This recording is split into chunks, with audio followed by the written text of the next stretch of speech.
Marcos escribe un poco más escueto, digamos, pero tiene muchas claves, muchas veces. Por eso es bueno leer, tal vez encuentre algo más, aunque creo que nos vamos a quedar en el de Mateo.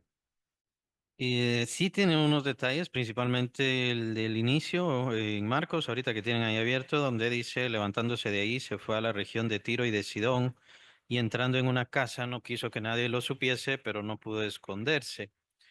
Tiro y Sidón, se piensa que Sidón es un poquito más hacia Siria, a ese lugar tiene que ver. Entonces estamos hablando muy hacia arriba. Y recordemos que de seguro este es el segundo año del Señor Jesucristo, de su ministerio. El segundo año de ministerio del Señor Jesucristo fue en Galilea. ¿Recuerdan? O sea, estamos hablando de la parte más norte.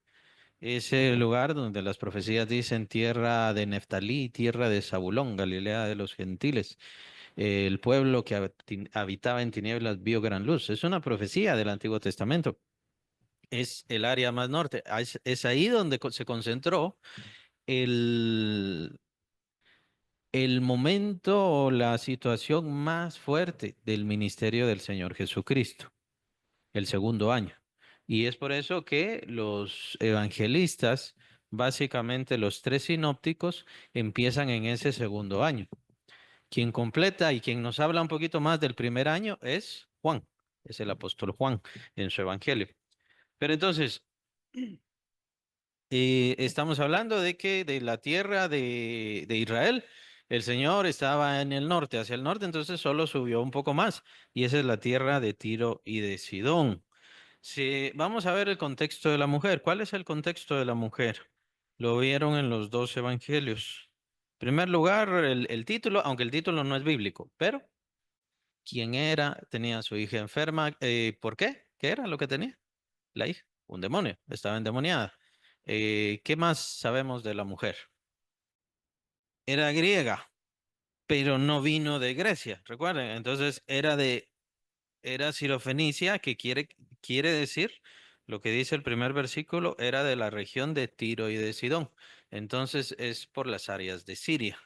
Vivía en Siria, pero era griega y también se le llama cananea. No es en este evangelio, entonces es en el de Mateo. Se le llama cananea. Ahora, me llama la atención el primer versículo de Marcos. ¿Por qué? Especulemos. No podemos saber exactamente las razones, pero especulemos. ¿Por qué el Señor Jesús fue a la tierra a la región de Tiro y Sidón y entró a una casa? Es un poco extraño. Y no quería que nadie lo supiera. Puede ser, movido por el Espíritu Santo. Podría ser, como les digo, solo estamos especulando porque de eso no se nos da ninguna información.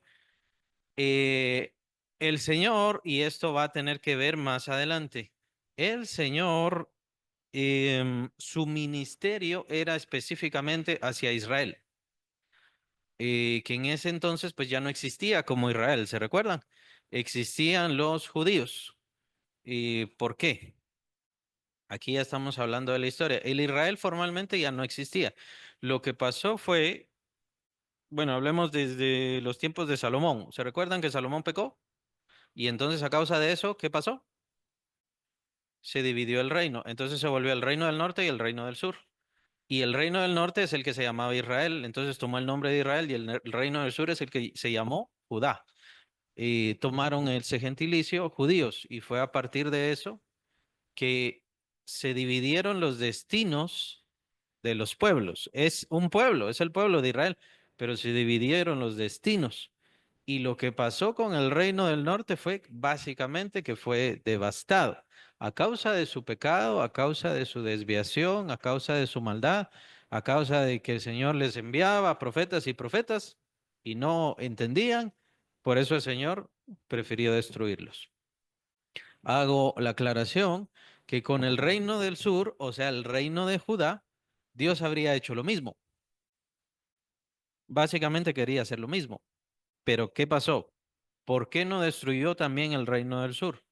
No destruyó el reino del sur porque estaba la promesa hecha a David y la promesa que tiene que ver con la venida de nuestro Señor. ¿verdad? Entonces es por eso que el Señor les perdonó, los cuidó, sí dejó que se fueran en cautiverio. Esto es en el caso del cautiverio de Babilonia, a causa de su pecado, su idolatría y su maldad, pero el Señor les cuidó y los hizo regresar a la tierra.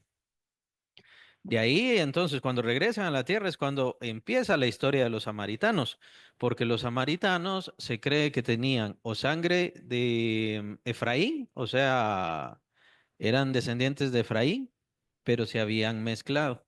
Y algunos cuantos judíos que habían quedado también, pero se habían mezclado. Entonces, era una raza mestiza, pues. Y es por esa razón que Judá o los judíos, que después tomaron ya ese gentilicio, los judíos, al regresar a la tierra de Israel, ellos se apartaron, ellos los sacaron, los desecharon. Y desde entonces viene el conflicto y el problema de los samaritanos. Eh, Algunos dicen que también los samaritanos son los palestinos de hoy. No, no es cierto. Los palestinos son otra cosa. No tiene nada que ver ahí. Entonces, a causa de la situación religiosa y su racismo y diferentes situaciones así, es que ellos desechaban a los samaritanos. Y el Señor en la ley sí habló que fueran un pueblo apartado. La pregunta es ¿por qué? Que fueran un pueblo apartado. A causa de estas leyes es que los israelitas se volvieron racistas. Y en el judaísmo, incluso actual, sigue ese racismo y esa intención de separación. Pero la pregunta es, ¿por qué Dios mandó la ley? Ellos no entendieron el significado, por eso cuando vino el Señor trataba de enseñarles el verdadero significado. Esa fue muy importante, sí, tenían muchos ídolos, tenían mucho problema de idolatría los que estaban alrededor y por eso el Señor les dijo, tienen que cuidarse. Ustedes tienen que ser testimonio para ellos, pero ellos no los tienen que sacar a ustedes de la verdad que yo les estoy dando. Esa es una razón. ¿Cuál es otra? Por el linaje del Señor Jesucristo. Ahí está, principalmente. Exactamente. Lo que quería el Señor era guardar el linaje y diría yo, esa es la principal razón. Lo que quería el Señor era guardar el linaje de la descendencia perdón, el linaje quedaría al final la venida del Señor Jesucristo, la descendencia de David principalmente, aún así también la descendencia de Abraham, por supuesto, pero principalmente es el linaje de David, porque es alguien de tu sangre que el Señor, con el que el Señor hará pacto más adelante, de la sangre de David. Entonces, los linajes del Señor Jesucristo los vemos en los evangelios, en Lucas y en Mateo, y tenemos los dos diferentes linajes, cómo fueron, eh, cómo están muy bien detallados, muy bien unidos, el linaje, cómo se unen en David, cómo se unen en Salatiel, hijo, papá de Zorobabel, y después otra vez se vuelven a separar así.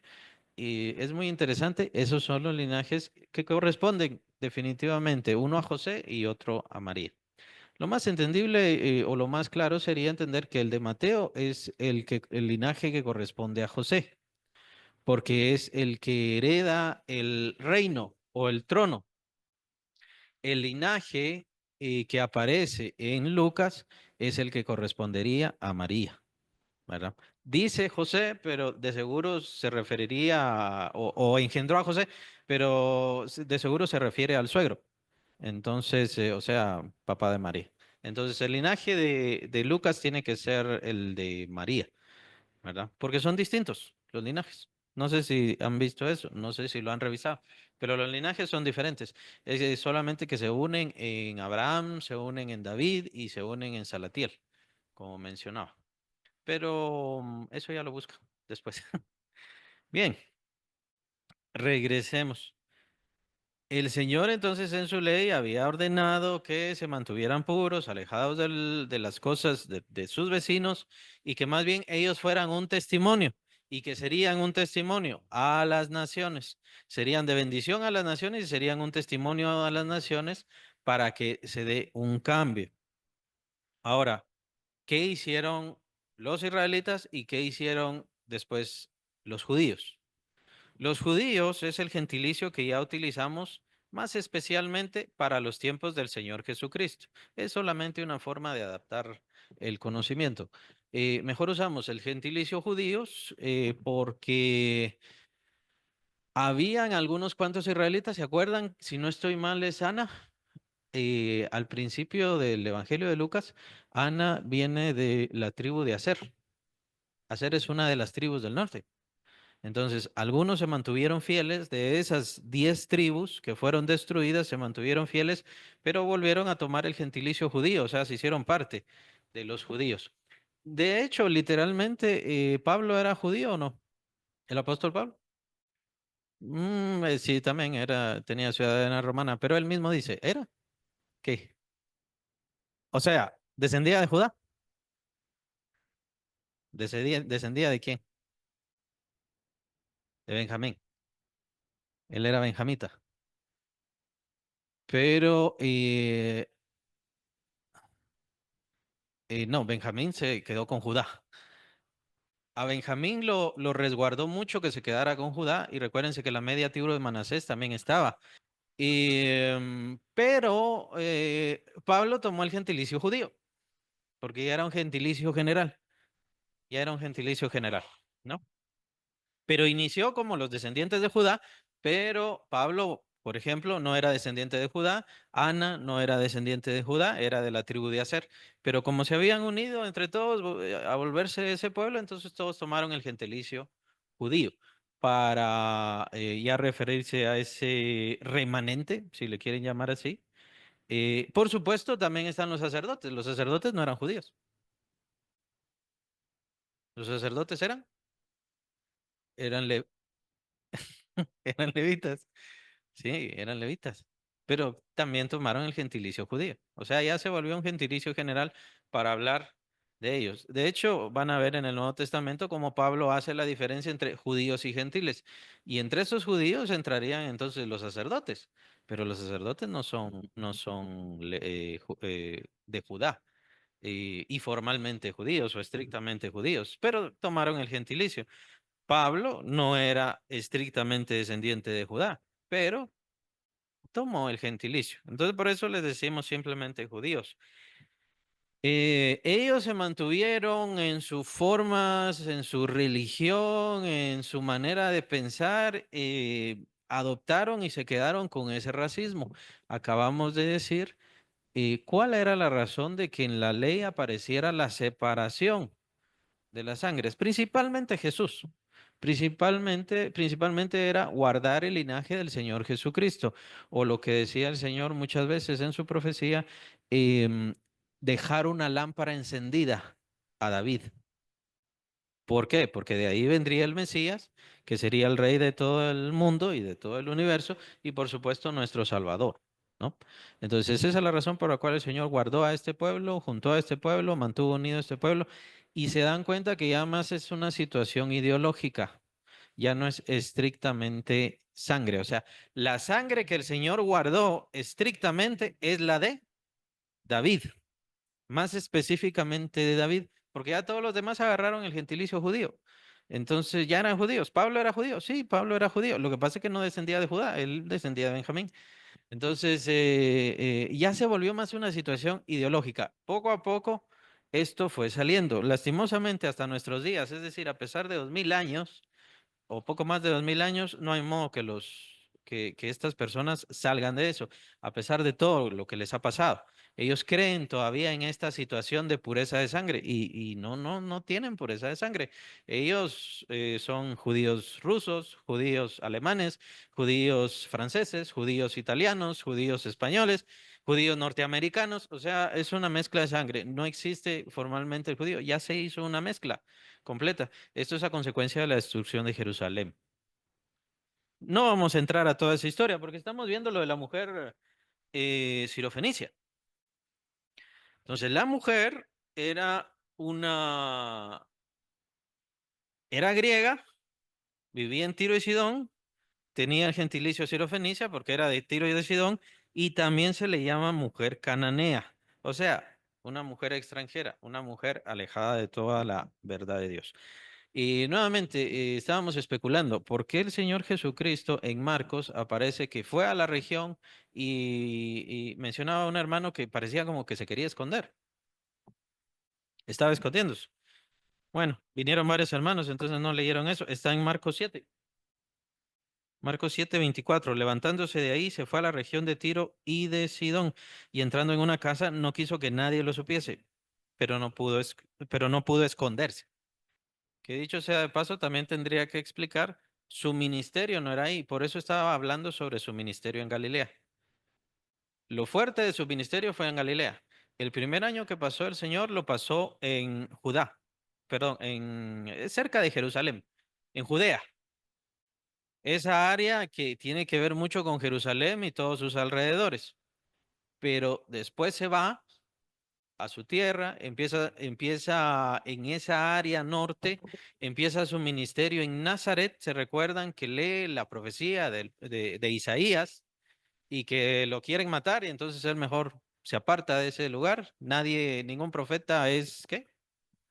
Entonces él se va a Galilea de los Gentiles, donde se cumple la profecía también del Antiguo Testamento. Tierra de Zabulón, tierra de Naftalí, camino del mar. Galilea de los Gentiles, el lugar que habitaba en gran tinieblas vio gran luz, hablando del ministerio del Señor Jesucristo. ¿Te recuerdan? Eso también lo mencionan los evangelistas. Em, Después está el tercer año y el último año de nuestro Señor. ¿En dónde fue? Regresa a Judea, cerca de Jerusalén. O sea, su ministerio fue ese. Su ministerio fue ese. Y eso lo menciona el Señor en Mateo. Vamos a verlo. Esta es la respuesta que le da la mujer sirofenicia. Versículo 24. Estamos en el capítulo 15 de Mateo. Versículo 24. Ya sabiendo que la mujer empezó a dar de grandes voces y hasta los discípulos le dijeron, Señor, haz algo con esta mujer, porque está dando grandes voces, no nos deja. Y ya vemos en Marcos el contexto, él quería esconderse, pero no pudo, porque la mujer estaba dando grandes voces y hablando y hablando y hablando y gritando. Entonces, le da una explicación el Señor, versículo 24. Él respondiendo, esto es a la mujer, respondiendo, le dijo, no soy enviado sino a las ovejas perdidas de la casa de Israel. Es lo que estoy mencionando con respecto a su ministerio. Su ministerio se centró en lo que sería los judíos. Y acuérdense que lo fuerte de su ministerio fue en Galilea, o sea, hacia el norte. Pero entonces, ¿a qué se refiere? Se refiere a los judíos. Más, bueno, como dice aquí, vean muy interesante, las ovejas perdidas de la casa de Israel. ¿Por qué dice el Señor así? Ahorita me llamó la atención la expresión las ovejas perdidas de la casa de Israel, las ovejas perdidas. Eso es lo que da a entender el Señor, que conociendo la verdad de Dios se desviaron, pero entonces, ¿en qué sentido? ¿En qué formas? Tuvieron mezcla, en ese momento todavía no se había dado. Eso ya se da en la diáspora, es decir, cuando es la destrucción de Jerusalén, más exactamente. Los que sí se mezclaron fueron los samaritanos. Tiene que ver con todo lo que acabo de explicar. Tiene que ver la historia.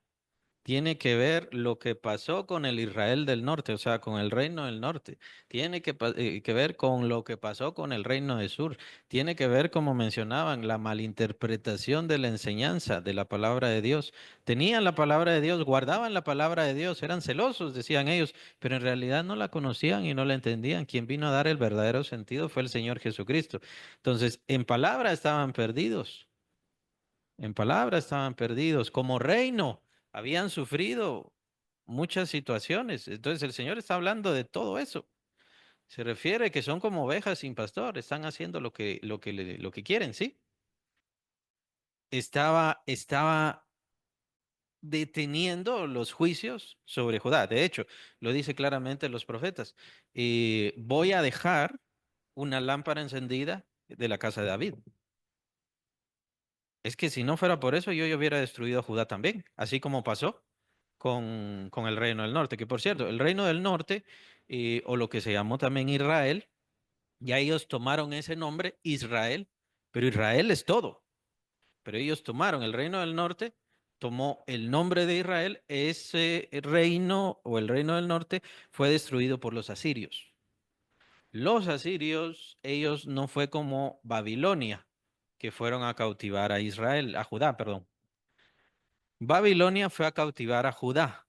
Entonces ellos se los llevaron en cautiverio, fueron más pacíficos. Ahí en Babilonia se mantuvieron unos cuantos años. ¿Se recuerdan? Es toda la historia de Daniel, etcétera. Eso no pasó con el reino del norte.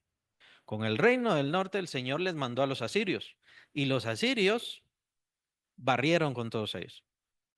Ellos no eran como Babilonia para cautivar un reino. Tráiganme a los más sabios, ¿se acuerdan, Nabucodonosor? Tráiganme a los más sabios de diferentes lugares y ahí va Daniel. No, los asirios no eran así. Los asirios era a destruir. Y lo que quiso hacer el Señor fue eso, precisamente. Ya estaba harto, estaba cansado, no se componían, no cambiaban. Entonces había que destruirlos y los entrega a destrucción. Y es por eso que solamente queda Judá. ¿Por qué solamente queda Judá? No porque fueran buenos, no porque siguieran, solo. Literalmente, solo porque ellos eran los que tenían el linaje. Por supuesto, también podríamos decir, bueno, son los que cuidaron la palabra de Dios. Si no fuera por ese cuidado, nosotros no tendríamos la palabra de Dios. Sí, también podemos decir eso. ¿Qué es lo que está haciendo Dios? O sea, al final no existen grandes cosas, grandes siervos, grandes hombres, grandes mujeres. Lo que está haciendo el Señor es guardar el linaje para que venga el Señor Jesucristo. Y ya estuvo. Eso es.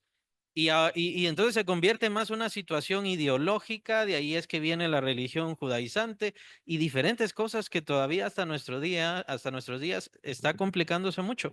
Y en muchos cristianos también se está complicando, porque ven como que si fuera importante la situación genética o la situación de sangre, ya no importa. Ya no importa. En Efesios, el apóstol Pablo dice que Dios de ambos pueblos hizo uno, derribando la pared de separación por medio de la cruz de Cristo. Ahora, ¿qué pasa? Que literalmente derribó la separación genética. ¿Por medio de qué? Por medio de la diáspora. Y en la diáspora ya no existe ninguna sangre pura. Los judíos que hoy dicen que hoy son judíos, no son judíos como del tiempo del Señor Jesucristo.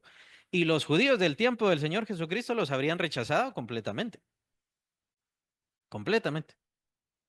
Los habrían rechazado, así como tratarían a los samaritanos. Dispersión, fueron dispersados. Y por eso es que, si no estoy mal, creo que en cuanto a sangre, los más puros de los judíos son etíopes. Se ha dado la mezcla genética. Entonces, lo que dice el apóstol Pablo, que en la cruz de Cristo fue deshecha toda división, literalmente sucedió. Ya ahorita no existen judíos y gentiles, esa división ya no existe. Es cierto que la vemos en el Nuevo Testamento, pero acuérdense que el apóstol Pablo, si no estoy mal, creo que murió obviamente, sufrió el martirio en el año 65 después de Cristo, si no estoy mal. Eh, pero la destrucción de Jerusalén fue en el 70. O sea, él no la vio, él no la vio. Sabía que venía, pero él no la vio. Entonces él no habla como ya fueron dispersados los judíos y todo eso. No, él no estuvo en ese tiempo. No habla de todo ese tiempo. Pero la sangre genética judía fue entremezclada con el mundo. Ya no existe una pureza de sangre. Y es por eso que hay que tener cuidado con esas desviaciones, porque entonces estaríamos cayendo en lo mismo, las ovejas perdidas de la casa de Israel. ¿A dónde iban las ovejas entonces de Israel ahora? La casa de Israel. Es muy importante entonces entender, el ministerio del Señor Jesucristo fue hacia las ovejas perdidas de la casa de Israel, no por que Israel fuera la gran cosa, porque para empezar ni siquiera existía Israel. Los judíos, cada quien iba por su lado, muchos de ellos eran racistas, también había división de género, ¿no? Las mujeres eran consideradas poca cosa también, debían estar sujetas a sus maridos, sometidas casi como esclavas, etcétera, etcétera. Existían todas estas cosas. Entonces, las ovejas perdidas de la casa de Israel. No sé si entonces pueden concluir cuál es la razón del ministerio y por qué el ministerio del Señor Jesucristo solamente se centró en esas áreas geográficas que acabo de mencionar, Judea y Galilea. No sé si ubican por qué. Si tienen algún pensamiento, ¿por qué el Señor, su ministerio, se centró ahí? Recordémonos de las profecías. ¿No tendrá algo que ver con las profecías? ¿No tendrá algo que ver con las profecías? Pienso yo. Igual, solo estoy especulando. Al final, el reino del Señor Jesucristo, ¿dónde será establecido? ¿De dónde partirá? De Jerusalén. Ahí es donde Él pondrá su sede, su trono, y será el dominio hacia todo el universo. Pensemos en las profecías. Bien puede ser ese el sentido. Por otro lado, está todavía la misericordia de Dios. La misericordia, la bondad de Dios, el recuerdo de Dios hacia los padres, hacia las promesas hechas a Abraham, promesas hechas a Moisés. También el apóstol Pablo habla sobre eso. Y la palabra de Dios que les confió, todo el cuidado que el Señor tuvo, ¿verdad? O sea, y está bien, era pueblo de Dios, pero era un pueblo perdido. Era un pueblo que lo rechazó completamente, pero el Señor, por el cuidado que le tuvo, les entregó este gran ministerio, que es el ministerio del Señor Jesucristo. Nadie se ha levantado y nadie ha tenido un ministerio ni lo tendrá como el ministerio del Señor Jesucristo. Es cierto que los apóstoles hicieron muchísimas cosas, pero lo que hizo el Señor fue descomunal, ¿no? Tremendo, enorme. Entonces, ese ministerio fue entregado debido a las promesas, debido a todo lo que había pasado en la historia con Israel. Claro, está la situación de la promesa hecha a David y que de ahí partiría la sede del reinado del Señor Jesucristo. También tenemos eso. Pero el Señor no establece su reino en base al pueblo que está ahí. El Señor establece su reino en base a la iglesia y el reino de Dios que sería establecido con la venida del Espíritu Santo. Entonces, en dado caso, nosotros somos más israelitas. Y lo menciona el apóstol Pablo, por cierto. Los israelitas de sangre, por así decirlo, fueron arrancados para que nosotros, que éramos del olivo silvestre, fuéramos injertados al buen olivo. Lo menciona el apóstol Pablo. Entonces, ya formalmente israelitas somos nosotros, los creyentes. Muy interesante. ¿Será que es esto lo que está hablando el Señor, lo que está haciendo entender el Señor Jesucristo? Precisamente con la situación de la mujer sirofenicia.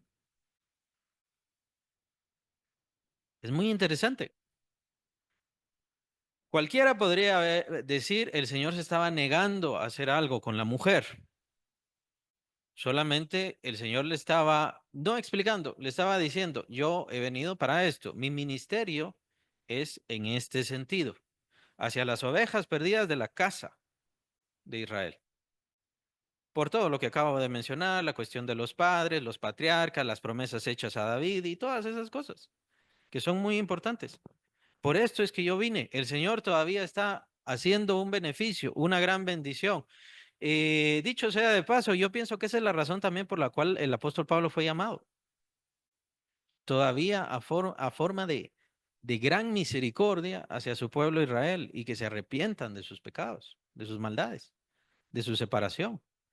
Por eso llamó al más celoso, al más terco, al más difícil de entre los fariseos para que fuera el más importante de sus apóstoles y por supuesto que llegara a ser el apóstol a los gentiles, ¿no? Todos son señales de Dios. Pienso que todos son señales de Dios muy importantes y el Señor todavía sigue dándole señales al pueblo de Israel, que ahorita serían los israelíes. Judíos también está bien decirles judíos, pero ya saben que en realidad están entremezclados. No son los judíos del tiempo de Jesús, está entremezclada su sangre. Entonces ya no importa la situación genética. Ellos buscan todavía mantener esa pureza, pureza. No sirve de nada, ya no sirve. No tiene nada que ver. Ya vino el Señor Jesucristo, ya se cumplió. Ahora el reino viene a ser del Israel de la fe. O si yo quiero ser parte de Israel, tiene que ser por medio de la fe. Y es muy importante lo que está hablando acá. Así que, eh, bueno, estuvimos especulando por qué el Señor Jesús entra de forma escondida. Eso no les había comentado. Muy probablemente lo que quería el Señor hacer era descansar. Era su tiempo de descanso que él quería tener, unos sus días de descanso. Por eso es que él quería entrar de forma escondida, que tiene que ver también con su ministerio. Su ministerio era tan grande, se menciona en uno de los evangelios, su ministerio era tan grande que después de un retiro que tuvo con sus discípulos, él solamente se apareció y se sentó. Y empezaron a venir el montón de enfermos, el montón de gente. ¿Se recuerdan también con quiénes fue? Creo que fue con la alimentación de los 5.000, pero ¿por qué los 5.000 llegaron al desierto? Fue otro retiro que estaba haciendo con sus discípulos. Estaba haciendo un retiro con sus discípulos y entonces la gente lo estaba buscando y por eso se fueron al desierto. Allá era donde estaba el Señor Jesús. Entonces, muchas veces el Señor tenía estas situaciones en donde él lo que quería era descansar un poco del gran trabajo, de la gran fatiga. Muy probablemente esa era la razón por la cual él se estaba escondiendo. Bien, le dice esto a la mujer. Seguimos en Mateo 15, y vamos a leer versículo 25. Entonces ella vino y se postró ante él. Ya vimos la semana pasada qué significa postrarse. ¿Qué significa postrarse? Reconocerle por lo que es, reconocer su señorío, reconocer su importancia, reconocer su valor. Y ahora ella le conocía como Mesías, como Señor, como Maestro. Había escuchado de él, pero acuérdense que era extranjera. Entonces ella no tenía educación judía, pero le dijo Señor. Lo otro que llama la atención es al principio, hijo de, Señor, hijo de David. ¿Será que tuvo interés ella desde antes? ¿Será que tenía conocimiento? Aunque era sirofenicia, ella le agradaba buscar. Sabemos que era una mujer que tenía fe. Es muy extraño pensar de dónde le habría venido, porque no fue de leer la ley. Ella no, o al menos no estaba expuesta, al menos no directamente, pero tenemos esa característica, hijo de David, Señor. Y en el caso aquí también de Señor, en la Biblia, cuando ustedes vean el nombre, la palabra, perdón, Señor, aunque específicamente es el Señor, más se refiere hacia amo. No es un Señor así como Señor, señora. No, no es así, sino que en el caso de acá es someterse, así como el postrarse. Entonces, ella se postró, le dijo Señor, o sea, le dijo amo, hijo de David. Tiene que ver el sometimiento, ¿verdad? La adoración. Recuerden que la adoración, y eso lo estudiamos en el discipulado, la adoración se une mucho al hecho de postrarse, humillarse, rendirse. Básicamente son sinónimos en el Antiguo Testamento. Son sinónimos, es muy importante. La fama entonces del Señor Jesucristo, algo muy importante que tenemos que concluir es que la fama del Señor Jesucristo no era solamente, es que hace milagros, es que es milagrero, es que es muy bueno. Algo más se decía, algo más llegaba a los oídos de las personas. Y como mencionaba Sofía, o sea, todo esto tiene que ver el Espíritu Santo, que llegara a los oídos de las personas que Él era el Señor, o sea, Él era el amo, que empezó a tocar el corazón de esta mujer. Tienes que humillarte ante Él como tu amo, como tu Señor, como tu dueño. Tienes que adorarle. El postrarse significa adorarlo. Recuerdan que el Señor Jesucristo recibió adoración. Él sí recibía adoración. Nosotros no nos postramos ante nadie más, solamente ante el Señor Jesucristo, porque solamente a Él le adoramos y le debemos adorar. Tenía todas estas claves y por supuesto sabemos más adelante lo fuerte de su fe. Bueno, sigamos. Estábamos en el 25, ¿verdad? Ya vino y se postró ante Él diciendo, Señor, socórreme. Señor, socórreme. ¿Cuál fue la respuesta de Jesús? No, dijo que no. ¿Pero en qué forma? Bueno, vamos a leerlo. Versículo 26. Respondiendo, él dijo, no está bien tomar el pan de los hijos y echarlo a los perrillos. ¿Esto por qué? Por todo lo que acabo de hablar del ministerio del Señor Jesús. Su ministerio estaba dado específicamente a ese remanente de Israel, ese resto de Israel, para que trataran de regresar a Dios. Y por eso les entrega, por las grandes misericordias de Dios, les entrega ese enorme ministerio que es el del Señor Jesucristo. Aún así, el pueblo de Israel no logró entenderlo. El Señor literalmente no le está rechazando, pero es una extranjera, no le está dando una gran explicación. Le da una imagen. No está bien tomar el pan de los hijos y dárselo a los perrillos. ¿A quién le está diciendo perrillos? A ella se lo está diciendo, por así decirlo. Está usando, ahora aclaro, está usando una imagen. Solo está usando una imagen. No le está diciendo tú eres una perría, que eso es la mala interpretación que se puede dar a las palabras del Señor y se hizo en el Antiguo Testamento bastante, los judíos lo siguen haciendo. O sea, le está diciendo perría, ah, bueno, entonces una mujer extranjera es una perría y entonces los judíos son el pueblo importante. No, estamos explicando todas estas cosas con respecto al Israel para que entendamos que no había genuinamente una separación por parte del Señor. No hay una separación por parte del Señor. Lo que pasa es que había un objetivo y un propósito de su ministerio en este momento. Y es por eso que él la tiene que desechar, por así decirlo. Pero como no le va a explicar todo esto que yo acabo de explicar, por así decirlo, o él daría, por supuesto, muchísimo mejores explicaciones, entonces le da una imagen sencilla para que entienda. Ya vamos a eso. Le da una imagen sencilla. No le está diciendo perría a ella. No le está diciendo eres poca cosa.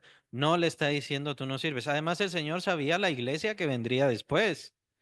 Y que entonces la iglesia, o sea, si estamos hablando de las áreas de Siria, acuérdense que ahí, en esa área, no digo exactamente por acá, pero en Siria, se asentó la iglesia de Antioquía de Siria.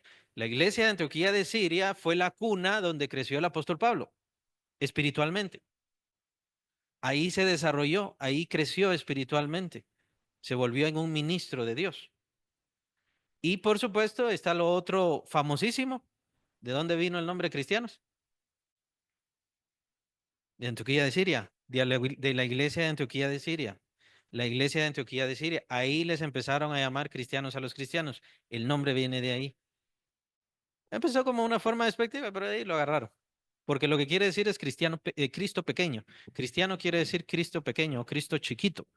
Entonces, como que ustedes son cristitos, entonces les empezaron a llamar así, ustedes son cristitos, cristianos. Ajá. Pero se tornó el nombre de ser despectivo a mejor hacer el gentilicio nuestro. Somos cristianos, o sea, somos seguidores de Cristo, ¿no? Y fue en Antioquía de Siria. El Señor no la está despreciando, está dándole solo una imagen de que lo que yo tengo no te corresponde a ti.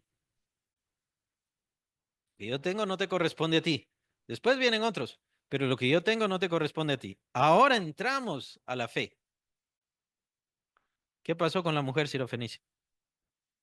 Ya habíamos concluido que tenía fe. Le dijo, Señor, ten misericordia de mí, socórreme. Se humilló, hijo de David.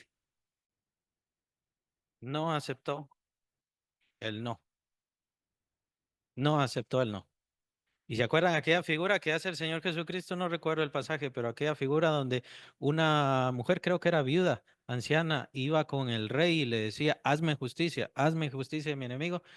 Insistió, insistió, insistió, hasta que el rey dijo, está bien, lo voy a hacer. Si no, esta mujer va a seguir molestándome. No sé por qué al Señor le agrada, pero le agrada que no nos quedemos con el no, que no nos quedemos, es cierto, no le vamos a decir al Señor, ya me lo tienes que hacer, pero es no aceptar el no, no aceptar mi condición, no aceptar cómo estoy ahora, no aceptarme y quedarme con esto. Por supuesto que la religión me va a decir una cosa, las situaciones me van a decir otra. Por eso hablo de la situación del ministerio. La situación del ministerio significaba que esta mujer todavía no podía recibir la bendición. Tenían que venir los apóstoles, tenían que venir los discípulos y entonces ellos traerían la bendición más adelante. Pero ella, por su fe, no aceptó el no. Tuvo necedad, pero también en su necedad tuvo humildad, humillación. Tomó el símbolo del Señor y dijo, está bien, yo no merezco, yo no soy digna. Eso es lo que le está diciendo con su respuesta, ¿se acuerdan? Vamos a ver, versículo 27. Y ella dijo, sí, Señor, pero aún los perrillos comen de las migajas que caen de las mesas de sus amos. Entonces ella reconoció en el símbolo que el Señor le estaba haciendo, que tal vez ella no lo entendía completamente por qué razones ni nada, pero ella se humilló. Apenas necesito migajas. Ahora, muy importante la cuestión de la fe. Ella entendió que aún las migajas que el Señor le podía dar, llamémosle así, entre comillas, migajas, eran más fuertes, más importantes y suficientes para sanar a su hija. Y eso, esa es una figura de aquel pasaje, si tu fe fuese como un grano de mostaza. Si tu fe fuese como un grano de mostaza. Mi fe puede ser simple, mi fe puede ser no muy sabia. Tal vez no conozco mucho de la Biblia, pero yo tengo confianza en el Señor. Yo tengo seguridad en el Señor. Me voy a sujetar al Señor. No voy a aceptar un no por respuesta, pero voy a ser humilde al mismo tiempo. Y voy a tomar la figura. Está bien, yo no soy digna. Está bien. Lo que tú tienes no es para mí. Es básicamente lo que le está diciendo al Señor. Lo que tú tienes no es para mí. Pero si me das un poco, solo te pido un poco de lo que tú tienes, mi hija sería sana. Esa es la grandeza de la fe de la mujer sirofenicia. Sí, no soberbia.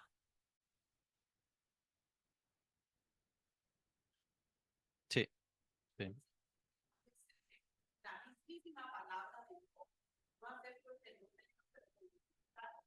Sí, y con humillación, ahí sí ya sería humillación porque ella tomó el símbolo.